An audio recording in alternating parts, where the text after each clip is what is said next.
برادرو السلام علیکم و رحمت الله و برکاته. ما امروز با امر الله رفتیم از بازار خودمان، از بازار تاجیکستان، از بازار کاروان. انا با فرزندم یک تا پاپوش خریدم، در برش زنکی نیک نویسندگی نیکی در تای همی پاپوش نظر کردم.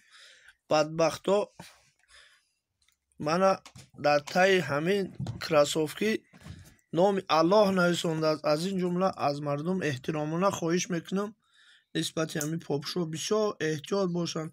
من از تلکه کدگی الله نویسندگی بعد نام اسم پاک الله کریست کدگی از شما احترامانه خواهش میکنم همین مقصد رولی که به دیگر برادرها روان کنید تا که بفهمند که این بدبخت دشمنای اسلام این روز نام پاک الله را میخواهم به همین طرز مقصد بقدر کنند که انشاءالله ما با دستگیری بعضی برادرها امید داریم که همین کار بدبختی همین بدبختای دشمن الله را یک طرفه میکنن. خواهش میکنم دریغ ندارین، این رولی که به هر یک برادر دوست است خواه بیگانه است خواه مقصد کسی که نباشه روان کنین تا که مقصد حفظ کنیم همین نام پاک الله را تا که از بازارهای ما همین چیزها گم شوند.